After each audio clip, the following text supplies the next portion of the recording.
Hello दोस्तों, नमस्कार। GK Educare point में आपका स्वागत है। दोस्तों, आज हम लोग मध्यकालीन भारत से जुड़े हुए एक टॉपिक को पढ़ेंगे। टॉपिक है बहमनी साम्राज्य या बहमनी राज। चलिए, इनसे जुड़े हुए जो तथ्य दिए गए हैं उन तथ्यों को एक एक करके देखते हैं। आरंभ करते हैं। यह है कि बहमनी राज मोहम्मद बिन तुगलक के शासनकाल में 1347 ईस्वी में हसन गुंगा ने बहमनी राज की स्थापना की। मोहम्मद बिन तुगलक जो था, तुगलक वंश के योग्य शासकों में से एक था। और जब तुगलक वंश के शासक मोहम्मद बिन तुगलक शासन कर रहा था तो उसी समय बहमनी राज की स्थापना की जाती है हसन गुंगा के द्वारा। और ये 1347 ईस्वी में किया गया। और 1347 ईस्वी में तुगलक वंश शासन कर रहा था, जो दिल्ली सल्तनत का शासनकाल चल रहा था। वह अलाउद्दीन हसन बहमन शाह के नाम से सिंहासन पर बैठा। यानी हसन गुंगा जो था वो अलाउद्दीन हसन बहमन शाह के नाम से सिंहासन पर बैठता है और गुलबर्गा को अपनी राजधानी बनाया। इसकी राजभाषा मराठी थी। और बहमनी साम्राज्य का जो राजधानी था वो गुलबर्गा को बनाया। और इसकी जो राजभाषा थी, बहमनी राज्य की जो राजभाषा थी वो मराठी थी। वर्तमान में महाराष्ट्र जो है उसकी राजभाषा मराठी है। चलिए आगे बढ़ते हैं। इसने अपने साम्राज्य को, हसन गुंगा ने अपने साम्राज्य को चार प्रांतों में बांटा था, जिसमें पहला है गुलबर्गा, दूसरा है दौलताबाद, तीसरा है बरार और चौथा है बीदर। इसकी मृत्यु यानी हसन गुंगा की जो मृत्यु है वो 11 फरवरी 1358 ईस्वी को हो जाती है। अलाउद्दीन हसन के पश्चात उसका पुत्र मोहम्मद शाह प्रथम सुल्तान बना। जब हसन गुंगा की मृत्यु हो जाती है तो उसके बाद कह रहा है कि मोहम्मद शाह जो था प्रथम सुल्तान बना। और इसके काल में ही सबसे पहले बारूद का प्रयोग बुक्का के विरुद्ध किया गया था।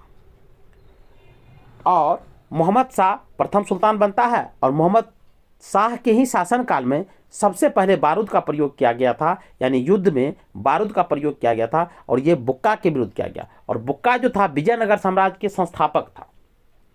अब विजयनगर साम्राज्य से बहमनी साम्राज्य की लड़ाई थी, दोआबा क्षेत्र को लेकर के, तुरंगभाद्रा क्षेत्र को लेकर के। तो इसी के कारण जब विजयनगर और बहमनी साम्राज्य के बीच जब लड़ाई होता है तो बारूद का प्रयोग किया गया था पहली बार। और उस समय बहमनी साम्राज्य के जो शासक थे मोहम्मद शाह थे। चलिए आगे बढ़ते हैं। भीमा नदी के तट पर फिरोजाबाद की स्थापना ताज उद्दीन फिरोज ने की थी। भीमा नदी है दक्षिण भारत में, उसी के तट पर फिरोजाबाद की स्थापना ताज उद्दीन फिरोज ने की थी। और फिरोज खगोलिक को प्रोत्साहन देता है। खगोलिक का मतलब है जैसे पृथ्वी के बारे में, ब्रह्मांड के बारे में, विभिन्न जो प्लैनेट्स है, ग्रह है, उनके बारे में, इन सब की जानने के लिए फिरोज ने खगोलिकों को प्रोत्साहन दिया था, यानी बढ़ावा दिया था। और उसने दौलताबाद के पास एक वैधशाला बनाई थी। यानी इसी की जांच पड़ताल के लिए, इसी पे रिसर्च के लिए, इसी पे खोज के लिए एक वैधशाला बनाई गई थी। फरिश्ता कहता है कि फिरोज फारसी, अरबी, तुर्की के अतिरिक्त तेलुगु, कन्नड़ और मराठी भाषा का भी ज्ञाता था। यानी फरिश्ता जो थे वो कह रहा है कि फिरोज जो था वो फारसी भाषा भी जानते थे, अरबी भी जानते थे, तुर्की भी जानते थे। इसके अलावा तेलुगु, कन्नड़ और मराठी भाषा के वो ज्ञाता थे। इतने भाषा वो जानते थे। अब चलिए, कुछ कॉलम दिया गया है पर मैं उन कॉलम को देख लेते हैं। बहमनी वंश के जो प्रमुख शासक हैं उनसे जुड़े हुए ये कॉलम है, तो इनको देख लेते हैं। इसमें है कि बहमनी वंश के प्रमुख शासक मोहम्मद शाह प्रथम, इसका शासनकाल है 1358 से लेकर 1375। अलाउद्दीन मुजाहिद शाह, इसका है 1375 से लेकर 1378। दाऊद प्रथम 1378। मोहम्मद शाह द्वितीय 1378 से लेकर 1397। ताज उद्दीन फिरोज 1397 से लेकर 1422। और शहाबुद्दीन अहमद प्रथम 1422 से लेकर 1436। और अलाउद्दीन अहमद द्वितीय 1436 से लेकर 1458। और शमसुद्दीन मोहम्मद तृतीय 1463 से लेकर 1482। आप लोगों से प्रश्न है कि आप लोग ये बताएंगे कि बहमनी वंश के कौन से शासक था जिसका शासनकाल सबसे लंबा था और दूसरा प्रश्न है कि बहमनी वंश के वो कौन से शासक था जिसका शासनकाल सबसे छोटा था। इस डाटा का इसका आंसर आप लोग कमेंट सेक्शन में देंगे। चलिए आगे बढ़ते हैं। फिरोज बहमनी का सबसे बड़ा कार्य प्रशासन में बड़े स्तर पर हिंदुओं को सम्मिलित करता था। फिरोज शाह जो था, जो बहमनी साम्राज्य के शासक बना, तो उसने क्या किया, उनकी जो कार्य प्रशासन थी, साम्राज्य का जो प्रशासन था, उसमें बड़े स्तर पर हिंदुओं को शामिल किया था। चोल और दभोल इसके समय के प्रमुख बंदरगाह थे।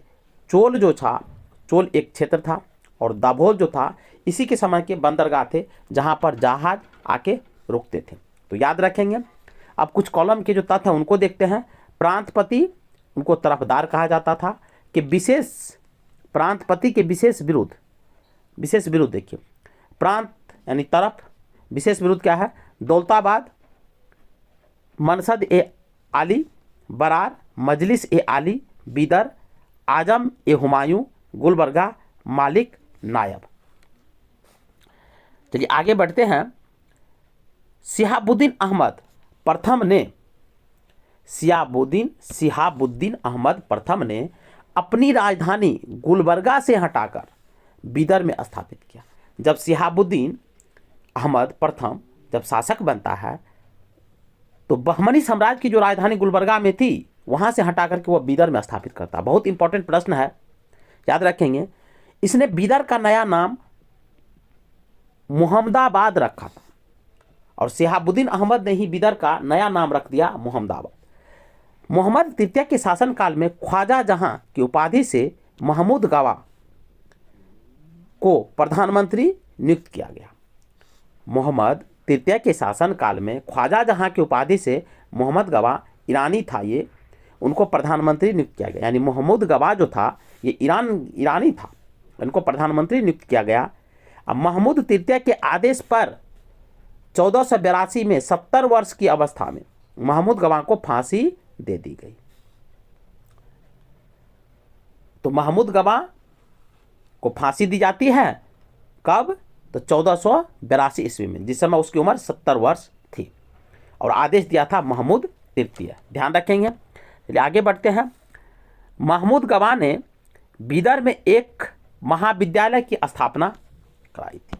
महमूद गवा जब शासक था तो बीदर में उसने क्या किया, एक महाविद्यालय जिसको मदरसा कहा जाता है उसकी स्थापना कराई और इसका भवन 3 मंजिला था। ये 3 मंजिल बिल्डिंग थी। इसमें 1000 अध्यापक और विद्यार्थी रह सकते थे। इतनी बड़ी थी कि 1000 अध्यापक और विद्यार्थी रहने की व्यवस्था थी। उन्हें भोजन कपड़ा भी राज्य की ओर से मुफ्त दिया जाता था। इसका मतलब है शिक्षा को प्रोत्साहन दिया था, शिक्षा को बढ़ावा दिया था और इसी को ध्यान में रख करके इस विद्यालय की स्थापना की गई थी। रियाजुल इंसा नाम से महमूद गांव के पत्रों का संग्रह किया गया।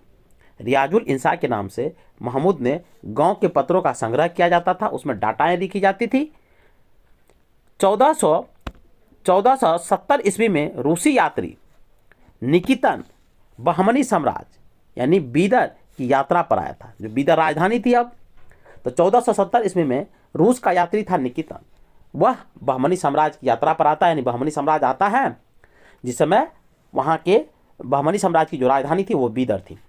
इस समय बहमनी राज पर महमूद तृतीय का शासन था। याद रखेंगे, जब निकितन बहमनी साम्राज्य की यात्रा पर आता है तो उस समय बहमनी साम्राज्य के शासक का नाम क्या था और कौन से शासक शासन कर रहे थे, तो महमूद तृतीय शासन कर रहे थे। और महमूद तृतीय के शासनकाल में ही निकितन बहमनी साम्राज्य की यात्रा पर आते हैं। बीजापुर, गुलबर्गा, तराप यानी सबसे महत्वपूर्ण तराप में शामिल था। यानी बीजापुर, गुलबर्गा जो था, तराप का मतलब प्रांत, प्रांत का मतलब राज्य समझिए। तो कह रहा है बीजापुर गुलबर्गा जो था तराप में शामिल था, यानी राज्यों में, प्रांतों में शामिल था। कलीम उल्लाह बहमनी वंश का अंतिम शासक था। बहुत इंपॉर्टेंट प्रश्न है। एक तो याद रखेंगे कि बहमनी साम्राज्य के संस्थापक कौन थे, उसका नाम क्या था। दूसरा याद रखेंगे कि बहमनी साम्राज्य के अंतिम शासक कौन था, तो कलीम उल्लाह जो था बहमनी वंश के अंतिम शासक था। और इस तरह के प्रश्न बीपीएससी में स्टेट पीसीएस के एग्जाम में पूछे जाते हैं। इसकी मृत्यु के समय बहमनी राज्य 5 स्वतंत्र राज्यों में बट गया था। जब कलीम उल्लाह शासन कर रहे थे तो बहमनी राज्य 5 भागों में बट चुका था। और इसी से स्पष्ट होता है कि बहमनी राज का पतन आरंभ हो गया था, पतन के कगार पर थे। इन स्वतंत्र राज्यों से संबंधित विवरण इस प्रकार। अब ये जो 5 राज्य थे, चलिए 5 राज्यों को देखते हैं। पहला है बीजापुर, और वंश था इस पर शासन करने वाले आदिल शाही, और संस्थापक था बीजापुर के यूसुफ आदिल शाह, याद रखेंगे। स्थापना कब की गई थी? 1489 ईस्वी में। दूसरा था अहमदनगर, वंश थे निजाम शाही, इसको कहा जाता था। अहमदनगर के जो वंश थे उसको निजाम शाही कहा जाता था, और संस्थापक थे इनके मलिक अहमद, और स्थापना की गई थी 1490 ईस्वी में। तीसरा है बरार, और इस पर जो वंश शासन कर रहा था वो कहलाता था इमाद शाही, और संस्थापक थे फतेउल्लाह इमाद शाह, और स्थापना की गई थी 1490 ईस्वी में। चौथा था गुलकुंडा, इस पे वंश था कुतुब शाही, और संस्थापक थे कली कुतुब शाह, और स्थापना की गई थी 1512 ईस्वी में। पांचवा था बीदर, वंश था इस पर बदीर शाही, संस्थापक था अमीर अली बड़ी, और स्थापना की गई थी 1526 ईस्वी में। ये आप लोग बहुत अच्छे से याद रखेंगे कौन कौन वंश शासन किया था, और इनका संस्थापक वर्ष का जो क्रम है ये सीक्वेंस में याद रखेंगे, ये पूछे जाते हैं, आईएएस के एग्जाम में भी पूछे गए हैं। महमूद प्रथम के मंत्री सफुद्दीन गौरी ने केंद्रीय शासन का कार्य कई विभागों में बांटा और 8 मंत्रियों को नियुक्त किया, जो इस प्रकार है। अब देखिए 8 मंत्री को जो नियुक्त किया गया, जो नीचे दिया गया है, चलिए इनको पढ़ते हैं। यह है मंत्री और विभाग, मंत्री और उनको कौन से विभाग आवंटित किए गए थे उनके बारे में। तो वकील ए सल्तनत, ये दिल्ली का मालिक नायब के समान होता था। वकील ए कुल, ये मंत्रियों के कार्यों का निरीक्षण वकील को छोड़कर, यानी वकील को छोड़ करके बाकी जो मंत्री होते थे उनके कार्यों का जांच पड़ताल करता था, निरीक्षण करता है वो सही से कार्य कर रहा है या नहीं कर रहा है, और उनका डाटा रिकॉर्ड करता था। अमीर ए जुमला, अर्थ विभाग का अध्यक्ष होता था, अर्थ का मतलब आय विभाग का वो चेयरमैन था। वजीर ए अशरफ, विदेश नीति एवं दरबार संबंधी कार्यों का निष्पादन। वजीर ए अशरफ जो होता था वो विदेश नीति का क्रियान्वयन करता था, और दरबार में जो कार्य संपन्न किए जाते थे उसका निष्पादन करने की जिम्मेदारी वजीर ए अशरफ पर होती थी। नाजिर, वह अर्थ विभाग से संबंधित होता था। नाजिर भी जो होता था अर्थ विभाग से संबंधित होता था, ये डाटा लिखना, रिकॉर्ड रखना, ये सब काम इनका होता था। पेशवा, वकील ए सल्तनत का सहायक होता था। वकील ए सल्तनत, वकील जो बड़ा पद था उनको ये सहायता प्रदान करता था पेशवा। मुगल उस मराठा साम्राज्य में भी पेशवा का महत्वपूर्ण स्थान था, जो प्रधानमंत्री बनता था। कोतवाल, नगर का मुख्य पुलिस अधिकारी, नगर यानी शहर का जो मुख्य पुलिस अधिकारी होती थी उसको कोतवाल कहा जाता था। सदरे ए जहां, न्याय विभाग, धर्म और दान विभाग का अध्यक्ष होता था। न्याय जो करते थे न्यायालय उनका अध्यक्ष होता था, धर्म विभाग का होता था, दान जो देते थे उनका अध्यक्ष होता था सदरे ए जहां। ये क्वेश्चन पूछा गया है पीसीएस के एग्जाम में। चलिए आगे बढ़ते हैं। सुल्तान के महल तथा दरबार की सुरक्षा के लिए विशेष अंगरक्षक सैनिक दल था, यानी राजा जो होता था जिनको सुल्तान कहा जाता था, शासक कहा जाता था, उनकी सुरक्षा के लिए और दरबार की सुरक्षा के लिए स्पेशल सैनिक की एक टुकड़ी होती थी जिसे साख ए खेल कहा जाता था, याद रखेंगे। यह 4 भागों या नौबत में विभाजित था, भाग को नौबत कहा गया, उसमें बटा हुआ था, और जिसके मुख्य अधिकारी सर ए नौबत होता था। तो सर ए नौबत जो होता था ये सुल्तान को सुरक्षा प्रदान करना, दरबार की सुरक्षा प्रदान करना, और उनकी जिम्मेदारी इनके ऊपर होती थी। तो चलिए आज के वीडियो में बस इतना ही, मिलते हैं नए वीडियो के साथ। और आप लोगों से रिक्वेस्ट है कि यदि आप चैनल पर नहीं है तो चैनल को सब्सक्राइब कीजिए, बेल आइकन को प्रेस कीजिए और लाइक कीजिए।